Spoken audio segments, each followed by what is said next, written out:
Today we're standing out in front of Woodruff Park, and this is where a lot of the homeless hang out, and it's such a rich place. I've seen men, play chess, and it's so rich. But today, George Floyd's family is here because it's the first anniversary. It's a sad day, but it's a great day today because we have to do something about the excessive use of force within police agencies.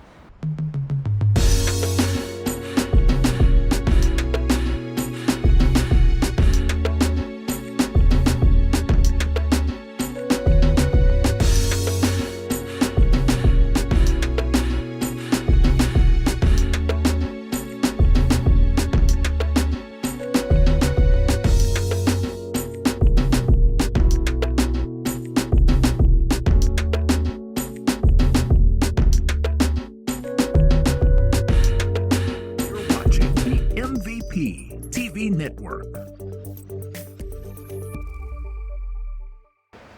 not only are we here for baby Gianna, but we're here for so many other families that continue to suffer at the hands of state violence.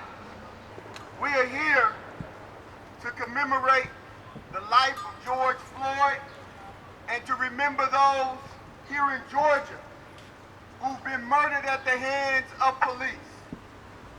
Not killed, but murdered at the hands of police. A year ago today, my life changed. I didn't ask to be an activist. I didn't ask to be in this space. But God put me in this space and I became the voice for other people. So I'm embracing it. The same way y'all stood for me and my family is the same way and it's imperative for me to stand for you and yours. It's imperative that we take care of each other first before we can start depending on other people to take care of us. Did y'all hear that? Yes. It's imperative that we take care of each other first before we can depend on somebody else to take care of us. The Constitution was written while we were still slaves, so we can't depend on that. We can't depend on that. It's imperative that we take care of each other, get these laws in place where we can treat them like human beings and not like animals. I'm here with the father of Jimmy Atkinson. We have another son that was killed by police. What do you have to say? Because I'm crying. I have to say, it's sad, and, it continues to happen because enough of us don't get out here and continue to fight. But our family, and I give a lot of thanks to activists and the media, like brother here, and you for continuing to just keep his name alive. Continue to bring awareness to this situation. Wow. We have to keep fighting because Atlanta got a police brutality problem and they want to keep this case in the dark, and we cannot let it. This one truth I cannot afford to let die in the dark. Well, let me tell you this. I don't think any of us can let it lie down. And what do you think the Atlanta police need to do? Not that they're going to do it, and we probably need to force them to do it, but what do you really think needs to happen? Well, first, Fulton County DA Fannie Willis need to bring Sean Kim up on charges, indict him before grand jury. On April the 12th, DeKalb County Police kicked his door in and shot him in his own home unjustifiably and left him there to die, bleed to death, a slow, painful death. If you Google his name, you will see where the media tries to paint him out to be some knife-wielding maniac who was homeless breaking into an abandoned home. That is a lie.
Important to be here for George, to be here for all the families in Georgia, to be here in solidarity a year later, and hopefully making steps toward change. I think that there's a bipartisan solution that may be on the horizon. I'm proud of that. So I just want to stand with this family and stand with all the other families. Wow, that's beautiful, because the mothers, when I talk to them, you can see it's like, what do we do? You have any steps for them, or you have any hope for them? I have a lot of hope, but we need legislation. You know, we were together for changing of the bullying laws. We need to change the laws around policing. I think that the solution is police accountability. I think the solution is the implementation of the Obama 21st Century Police Initiative, as well as the George Floyd Justice and Policing Act. So I'm hopeful. Yeah, we've been around for a long time. We have. So that's why I paused a little bit, because, you know, we've been at a lot of these. But, you know, I think that we are on the cusp of something big. When you see bipartisan support, Tim Scott, as well as Cory Booker talking about these issues in a productive manner and saying they're almost there. I think that we're in a day in history that change has to happen in this city, state, and country. And I think you see, as this being a prime example of young people that are rising to their power to understand that whatever they want to see happen in their city, that they can affect that change if they come and unite together.